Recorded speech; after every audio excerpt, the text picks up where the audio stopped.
First ప్రారంభం చేసినప్పుడు మన ఈశ్వరన్న దీనికి కొబ్బరికాయ కొట్టిన దాంట్లో నేను ఈశ్వరన్న వాళ్ళందరూ కూడా అయ్యగారులు వేడారం తీసుకొచ్చి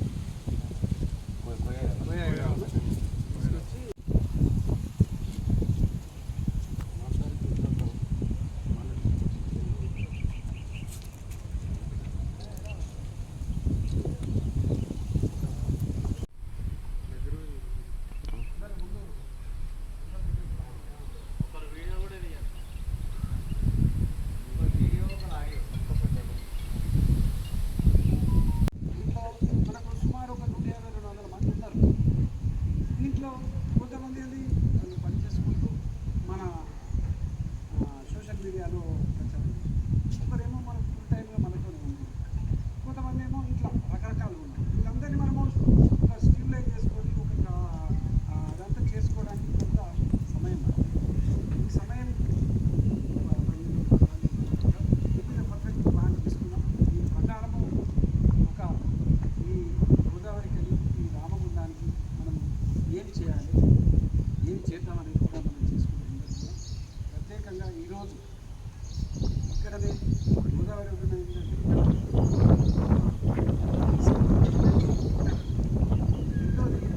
ఇక్కడ గోదావరికి సంబంధించిన కాళేశ్వరం ప్రాజెక్టు నిర్మాణం చేసినప్పుడు గోదావరి అంతా కూడా ఫుల్ ఫ్లెడ్జ్గా ఇల్లు కుండలాగా 350 రోజులు సముద్రానికి ఇవాళ పరిస్థితి ఏంటంటే ఎండిపోయింది. అప్పుడు మనం పొద్దులు పెట్టడం ఇదే గోదావరిలో ఇదే విధంగా ఇక్కడ టూరిజం చేయాలని పదవి విడిచిపెట్టి ఈ విధంగా చేసిన విధంగా పరిస్థితి అంటే 6 నెలల్లోనే ఏమైంది. కారణం ఏమంటే ఒక పిల్లర్లు 2 పిల్లర్లు ఏదో డ్యామేజ్ అయ్యాయి. ఆ పిల్లర్లు డ్యామేజ్ అయితే వాటిని క్లియర్ చేసి ఆ వాటర్ను ఆపాల్సింది వాటర్ వదిలిపెట్టేసరికి లేదు గ్రౌండ్ లెవెల్ పరిస్థితి. ఇక్కడ ఈ చుట్టూ ఈ గోదావరి ఒడ్డున ఉన్నటువంటి ఒక 5 కిలోమీటర్ల భూములకు అక్కడ మోటార్ పెట్టి పైప్ లైన్ వేసుకుని పంట పొలాల మీద ఇలా రైతులు ఆవేదపడుతున్నారు. ప్రాజెక్టుకు సంబంధించి ఇప్పుడు వాళ్ళు పనులు వచ్చి వాళ్ళు కూడా చెప్పేది అదే ఇదే విషయాన్ని ఇదే ముఖ్యమంత్రి డిసెంబర్ 7వ తారీఖున సమాన స్వీకారం మనం అధికారంలో ఉన్నప్పుడు ఎవరిని కూడా వాళ్ళ సోషల్ మీడియాలో వల్ల కానీ ఎవరిని కానీ కూడా మనం ఏది కూడా అనలే. మనం ముందుకు వచ్చి కూడా వాళ్ళకి అవసరాలకు పోలీసుల అప్పటికి పని ఉన్నదంటే కూడా మనం చేసి పెట్టిన రోజులు ఉన్నాయి. కానీ వాళ్ళ అధికారం వచ్చినాక వాళ్ళ ప్రవర్తన వేరే తీరు ఉన్నది, వాళ్ళ అన్నీ కూడా వేరే తీరు కనబడుతుంది. వాళ్ళ వాటర్ రోజు ఇవ్వకపోయినా, ఒక వార్డులో లైట్లు రాకపోయినా లైట్లు పెట్టనీకి మున్సిపల్కి ఫోన్ చేస్తే కూడా వారం రోజులు ఆగు 4 రోజులు ఆగు అనే పరిస్థితికి ఇవాళ మున్సిపల్ కూడా వచ్చింది. అందరూ కూడా ప్రజలందరూ కూడా ఇబ్బంది పడతారు. దీని మీద మనం స్పందించకపోతే కూడా వాళ్ళకు ఇంకా ముద్దునిద్ర లెక్కనే ఉంటుంది తప్ప వాళ్ళకి ఏం ముందుకు సాగే విధంగా ఏడ కూడా కనబడతలేదు. ఖచ్చితంగా అందరం కలిసికట్టుకుందాం. ఎవరికి ఆపద వచ్చినా కూడా అందరం వాళ్ళకి ఎవరికి ఒకరికి ఆపద వచ్చినా మనం అందరం కలిసిపోతే మనకు మనోధైర్యం పెరుగుతుంది. ఖచ్చితంగా అందరం కూడా కలిసి ఉంటాం. ఎవరు కూడా ఏం చేయరు. పోలీసు వాళ్ళు కూడా జూన్ 4th నాడు రిజల్ట్ వచ్చినాక అందరికి ఏం చేయాలో ఎవరికి ఏమవుతుందో అనేది కూడా ఎవ్వరు ఉండదు. అందరూ సహకారం చేసుకొని ముందుకెళ్దాం. ఖచ్చితంగా ఏ సమస్య ఉన్నా మనం అందరం కలిసి కొట్లాడి ఆ సమస్యని పరిష్కారం విధంగా చేద్దాం. మన కార్పొరేట్లకు అవసరమైనా, మన ప్రజాప్రతినిధులకు అవసరమైనా, మన టీఆర్ఎస్ సభ్యునికి ఎవరికి అవసరం ఉన్నా మనం ఖచ్చితంగా ముందుండి మనం అందరం కూడా కొట్లాడే సమయం ఉన్నది. ఖచ్చితంగా కొట్లాడదాం. మీరు అందరూ కూడా సహకరించాలి. ఎవరు కూడా వెనుకకు పోవద్దు. మీకు ఏ అవసరం ఉన్నా కూడా అన్నతో పాటు మేమందరం కూడా మేము వెంటూ ఉంటాం.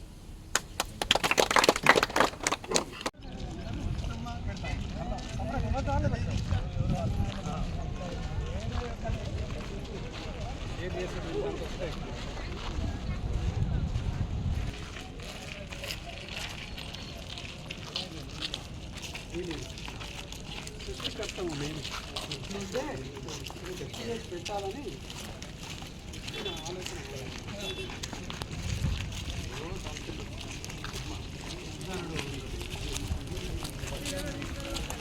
మహాదేవ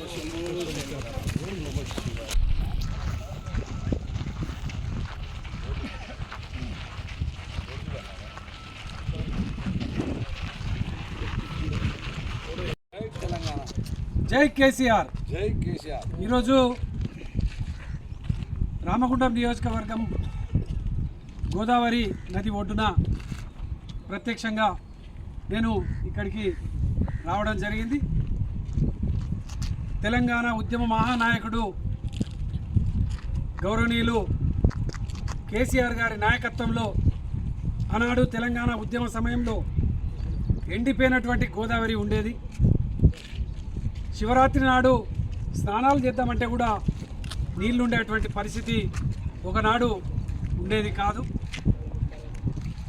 ఈ విషయాన్ని గమనించినటువంటి కేసీఆర్ గారు తెలంగాణ రాష్ట్రం ఏర్పడ్డ తర్వాత ఈ గోదావరిలో నిండుకుండలాగా ఉండాలి, 365 రోజులు నీళ్లు ఉండాలని కాళేశ్వరం ప్రాజెక్టు నిర్మాణం చేసి 251 కిలోమీటర్లు సముద్రాన్ని తలపించేటువంటి విధంగా, నీళ్లనుండే విధంగా, సముద్రంలో కలిసేటువంటి నీళ్లను ఒడిచిపట్టి నీళ్లను ఈ ప్రాంతంలో ఉన్న పరిశ్రమలకు, ఈ ప్రాంతంలో ఉన్న పొలాలకు, ఈ ప్రాంతంలో ఉన్నటువంటి తాగునీరుకి ఉపయోగపడేటువంటి విధంగా చేసినారు. ఆనాడు నేను ఎమ్మెల్యేగా ఉన్నటువంటి సమయంలో ఇదే గోదావరిలో కేసీఆర్ గారి నాయకత్వంలో 325 రోజులు సముద్రంలో ఉన్నప్పుడు ఇక్కడనే పడవల పోటీలను నిర్వహించినాం. కేసీఆర్ కప్పు పేరిట తెప్పల పోటీలను నిర్వహించినాం. అదే కాకుండా ఇక్కడ టూరిజం ఏర్పాటు కావడం కోసం ఇక్కడ ప్రత్యేకంగా పడవలను తెచ్చి కూడా ఉపాధి దొరికేటువంటి విధంగా చేసినాం. ఇక్కడ చాలామంది మత్స్యకారులకు ఉపాధి దొరికేటువంటి విధంగా కేసీఆర్ గారి నాయకత్వంలో అనేక కుటుంబాలు ఇలా సంతోషంగా ఉన్నటువంటి ఆ పరిస్థితులలో ఈరోజు చూస్తే ఎండిపోయింది గోదావరి. ఈ ఎండిపోయిన గోదావరి దీనికి కారణం ఎవరు?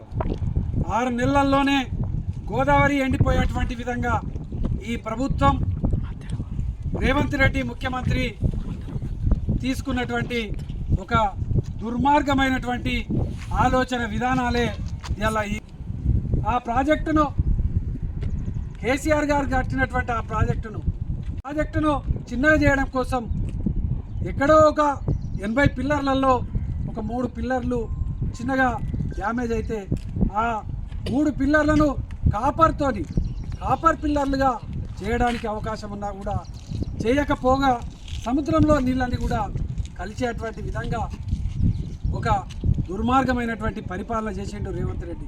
దాని మూల్యమే ఇవాళ ఈ గోదావరి పరివాహక ప్రాంతంలో ఉన్నటువంటి పొలాలన్నీ కూడా ఎండిపోతూ ఉన్నాయి. గోదావరి పరివాహక ప్రాంతంలో ఉన్నటువంటి వాళ్లకు కనీసంగా తాగడానికి నీళ్లు లేనటువంటి పరిస్థితి. ఈరోజు సింగరేణి క్వార్టర్లలో, గోదావరికని పారిశ్రామిక ప్రాంతంలో ఉన్నటువంటి ఈ యొక్క క్వార్టర్లలో ఇక్కడ మురికి నీరు, డ్రైనేజీ నీళ్లు ఇలా వస్తూ ఉన్నాయి.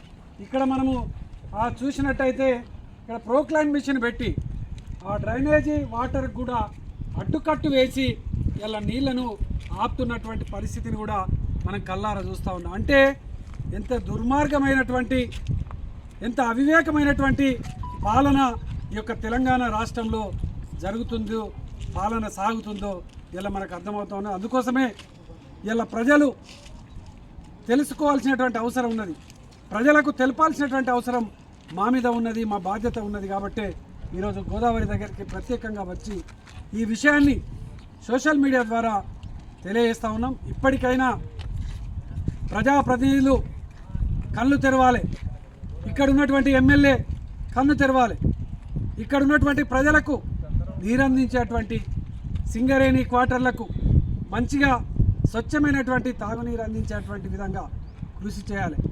ఇవాళ ఇక్కడ ఉన్నటువంటి పొలాలకు దీంట్లో మోటార్లు పెట్టుకొని ఇక్కడ పొలాలు 5 ఎకరాల వరకు పైపులు వేసుకొని పంటలు పండించుకున్నటువంటి వాళ్ళ పరిస్థితి కూడా ఇలా అధ్వానమైనది. వెంటనే ఈ పిల్లర్లను సరిచేయాలి, వచ్చినటువంటి నీళ్లను సముద్రంలో కలవకుండా ఆపాలి. ఆపకపోతే, తొందరగా ఈ పని చేయకపోతే ప్రజల నుంచి పెద్ద ఎత్తున తిరుగుబాటు తప్పదు.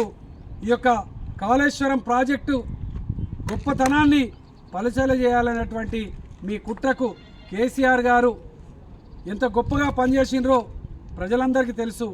మళ్ళీ ఈరోజు కేసీఆర్ గారు ముఖ్యమంత్రి కావాలని ప్రజలందరూ కూడా కోరుకుంటున్నారు. ఖచ్చితంగా రాబోయే కాలంలో మళ్ళీ మా కేసీఆర్ గారే ముఖ్యమంత్రి అవుతారనేటువంటిది కూడా ఈ సందర్భంగా నేను తెలియజేస్తా ఉన్నాను.